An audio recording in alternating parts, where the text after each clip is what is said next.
गेले ते दिवस आणि राहिल्या त्या आठवणी, फक्त एवढंच राहिलं. आज भावाचा उपवास, त्याच्यामुळे ना आज घरातली जरा कामं लवकरच आवरली होती. म्हटलं देवपूजा ही जरा थोडं निवांत करता येईल म्हणून. तर इथं मी पूजा करत होते म्हणून आस्ताच बघायचं सुरू होतं, हे काय लावले ते काय लावले, त्याचे बरेच सारे प्रश्न होते. तर इथं ना तुम्हाला मी दाखवते बघा. आता सगळी पूजा तर माझी करून इथं झाली होती, पण इथं ना रांगोळी काढताना मात्र आस्ता विचारत होती की एवढी छान केली पूजा, अगोदर काढली नाही काय नाही. हे बघा ही बोलते ती.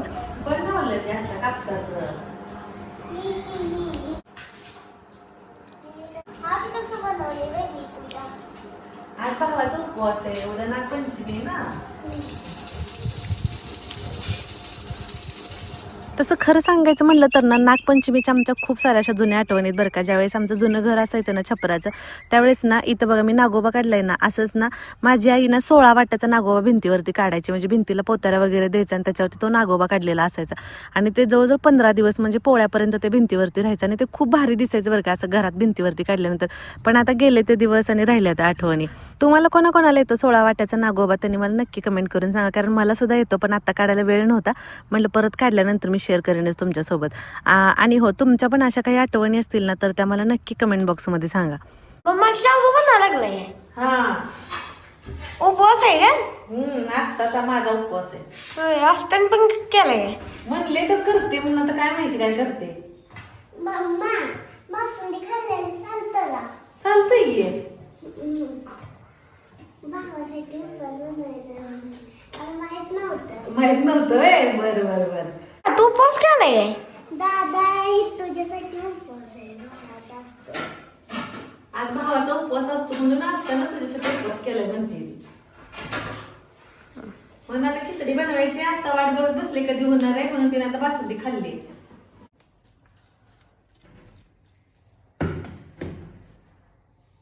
मी म्हटलं थोडंसं जरा नेहमीपेक्षा थोडंसं वेगळी खिचडी बनवावी. असं थोडंसं शाबूमध्ये नाही का असं कूट वगैरे मिक्स करून मेथी मिक्स केलं का नाही जरा चिकट होत नाही. तसं नॉर्मली माझं मी जेव्हा पण खिचडी बनवते तेव्हा कधीच चिकट होत नाही. तुम्ही मला बऱ्याचदा म्हणतात ही रेसिपी दाखव तुझी खिचडी बनवायची म्हणून. दरवेळेस काहीतरी थोडंसं वेगळं वेगळं वेगळं करायचं. असंच फोडणीत टाकायचं पण बरं पडते, वरनं काय टाकायला लागत नाही. चाकू पाहिजे कशाला? आता ही तर खिचडीसाठी तर बाकीची तयारी सगळी झाली होती, पण म्हटलं बटाटा खिसून घेऊया. आज मी खिसून बटाटा घालणार होते, तर अगोदर स्वच्छ धुवून साल काढून घेतली होती. मग आता खिसून घ्यायला लागली मी. तर 2-3 बटाटे घेतले होते मी. आता हा जो बटाट्याचा खिस होता ना, ह्याला स्वच्छ पाण्यानं धुवून घेतला आणि हे बघा एकदम पांढरा शुभ्र असं झाला होता. आता इथं ना मी कढई छान गरम केली, त्याच्यामध्ये थोडंसं तेल घातलं आणि मिरची त्याच्यामध्ये घालून घेतली. मिरचीला छान परतून घेतली 1-2 मिनटं. आणि त्याच्यामध्ये मग हा आपला खिसलेला जो बटाट्याचा खिस होता तो थोडा थोडा करून सगळा घातला आणि अगदी चवीपुरतं मीठ घातलं. म्हणजे ते बटाट्याचा खिस पण असा थोडासा खमंग होतो ना त्याच्यामुळे. आणि ह्याला थोडंसं ना आता 1-2-3 मिनटं मी असंच परतून घेते. घट्ट आहे, सोलत नाही का?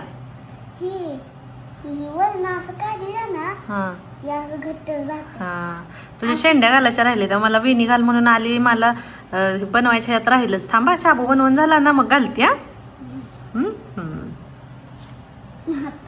इथं ना 2-3 मिनटं हा बटाट्याचा खिस जरा परतून घेतला छान. आणि त्याच्यामध्ये हे आपण मिक्स केलेलं होतं ना शाबू, तर ते सगळं त्याच्यामध्ये घालून घेतलं. आता सुरुवातीला बटाट्याचा खिस एकदम असा गोळा झालेला असतो, त्याच्यामुळे वाटतं शाबू चिकट होते, पण अजिबात होत नाही. जसा शाबू आपला वाफलतो ना तसं एकदम सुटसुटीत आणि खूप छान होतं. इथं आता मी एक हातात कॅमेरा धरल्यामुळं आणि एक हातानं मला खिचडी व्यवस्थित हलवता येत नव्हती, पण खूप सुटसुटीत झाली होती. इकडं ना तोपर्यंत पॅनमध्ये थोडंसं तूप गरम करून त्यात मिरची पावडर आणि मीठ टाकलं आणि थोडेसे मखाने ना असं एकदम खरपूस भाजून घेतले होते. मखाने उपवासाला चालतात, मला बऱ्याच त्यांच्या कमेंट आल्या होत्या. ही इकडं अशी उपवासाची मी खीर बनवली होती. आता ह्याची रेसिपी मी शॉर्ट व्हिडिओमध्ये ऑलरेडी अपलोड केले, जर तुम्ही बघितली नसली तर तिथे जाऊन तुम्ही नक्की पहा.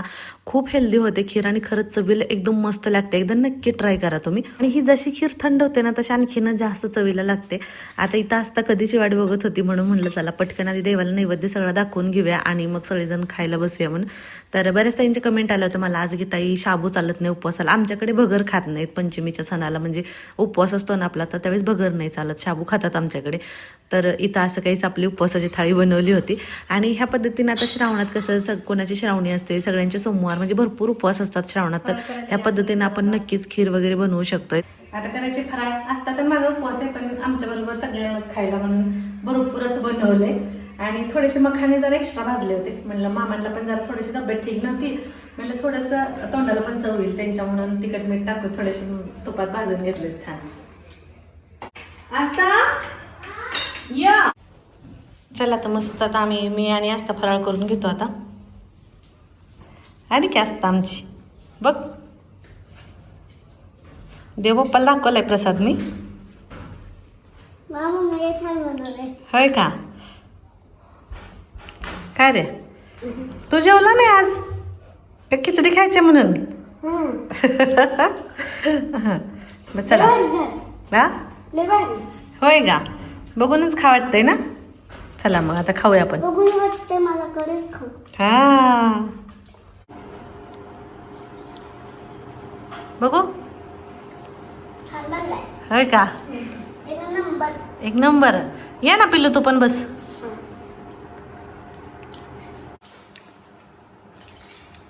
हे छान बनलंय मम्मा. होय ना कसं बनलं असतं. आस्ताला लय आवडली खिचडी.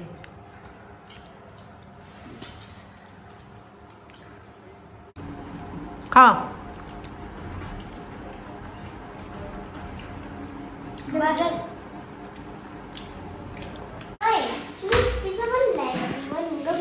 कुठला देवघरातलाच आहे देवघरातला आहे.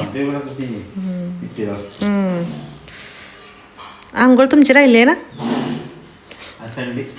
संडेची सुट्टी आज ह्यांना. होय का तुम्हाला खरं सांगू का आज मी लई खुश होते कारण आज ना अहो इथं ना सिल्वर बटन लावत होते. तसं अगोदर लावलं होतं पण एक दिवशी ते नीट न बसल्यामुळे खाली निघालं होतं ते मग काढूनच ठेवलं. म्हटलं ज्यावेळेस कलरचं सगळं काम होईल त्यावेळेस लावूया. तर आता इथं आहोंचं आणि पिल्लूचं चालू आहे कुठं लावायचं आणि मामा तिकडून सांगतात सरळ आहे एका साईडला आहे असं. मग आता ते लावून घ्यायला लागले तिथं. चला आरव आणि मी इकडं आलो होतो मोसंबीच्या बागेत. म्हटलं जरा थोडंसं फिरून येऊया. स्वयंपाकाला लागायचं होतं पण जरा डोकं दुखत होतं म्हणून थोडं झोपली होती. आता म्हणलं जरा फ्रेश वाटते पण बाहेरनं जरा जाऊन आले की आणखीन जास्त फ्रेश वाटेल म्हणून आले होते इकडं.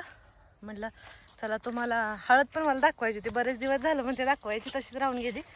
हे बा तांदूळाची भाजी इकडं बनवली दिसते. चला बऱ्याच ताईंच्या मला कमेंट आलं की ताई तांदळाच्या भाजीला तुम्ही हिरवी मिरची घालत नाही का किंवा कांदा घालत नाही का म्हणून.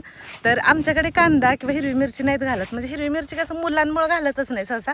पण तांदळाची जी भाजी आहे ना ती फक्त मीठ आणि लसूण एवढंच घालून बनवतात आणि त्याची चव एकदम छान येते. असं म्हणतात कांदा वगैरे घातला तर ती भाजी कांद्यावरच जाते तिची अंगची चव राहत नाही. त्याच्यामुळे मग नाही घालत आम्ही अशी साधी सिंपलच बनवतो. तर चला इथं तुम्हाला दाखवते हळद मी. तेव्हा इकडे यारो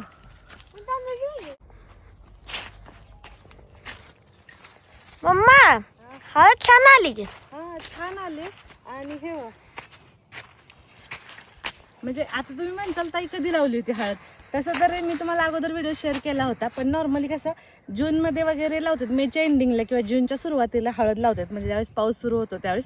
पण मी काय केलं तर हळद अशी घरात ठेवून खराब होऊन चालली होती म्हणून मग म्हणलं फ्रीजमध्ये ठेवून खराब होण्यापेक्षा एवढे दिवस आपण सांभाळण्यापेक्षा ना आम्ही एप्रिल एंडिंगलाच लावून टाकली होती. म्हणजे म्हटलं एकदा जमिनीत पुरून ठेवली ना तर गारवा असतोय छान राहील म्हणून. आणि ती बरोबर ज्यावेळेस उगवायचे ना त्याच दिवसात ती उगवून आली. आणि हे बघा इथं बघू शकतात इकडे. आणि हा आमचा पिल्लू बघा घरनं येताना खोबरं घेऊन आलाय आणि इथं झाडाखाली बसून खायचं चालू आहे म्हणून म्हणून म्हणून. हे बघू हा चला हां ह्यांनी पण आलेत. हे बघा एवढी छान आले ना हळद इकडं. आणि जी पाठीमागनं पण आता उगवली होती म्हणजे मला वाटलं ही उगवते का नाही काय माहिती असं वाटत होतं पण छान उगवली ती सुद्धा. हे बघा इकडं हळद पण होती आणि आंबे हळद पण होती ह्याच्यामध्ये. आलं पण लावलं होतं आम्ही. इकडं अहो आलेत बघा. आज दिवस पूर्ण गेला आंघोळीला काय सुट्टीच घेतली रविवार आहे म्हणून. हा गाडीचा आवाज आला म्हणून मामीकडे आलो. इकडच्या साईडने किती भारी दिसते हळद. मी मोसंबी खायसाठी आलो. होय काय घ्या घ्या आम्हाला पण द्या उपवास आहे. मोसंबी तुम्हाला पिकलेली सापडते हो. नाही बा ही सगळ्यात पहिल्यांदा आली होती म्हणजे ज्यावेळेस हळद उगवायला सुरुवात झाली ना त्यावेळेस. आता बघा गणपतीमध्ये मोदक वगैरे बनवायला पानं आहेत ह्याची छान. आता दिवस मावळतीला आलाय, 6:30 वाजलेत बघा. कसं झालंय वातावरण.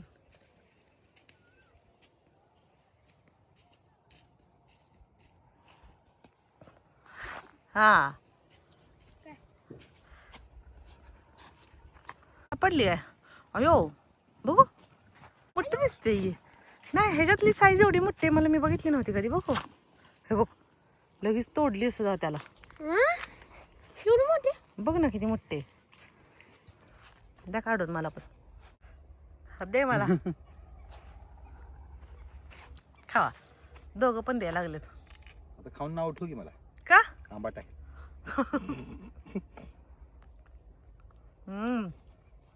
गोड आहे. कुठले आंबट म्हणताय. छान आहे अहो.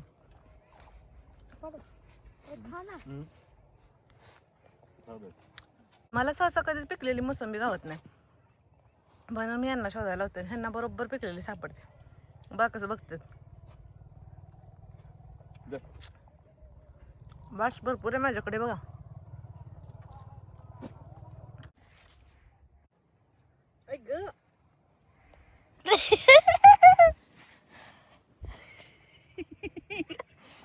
काय बाई का वाटलं. इकडे इकडे कसं डोळे स्वच्छ होते ते. होय होय स्वच्छ होते ते.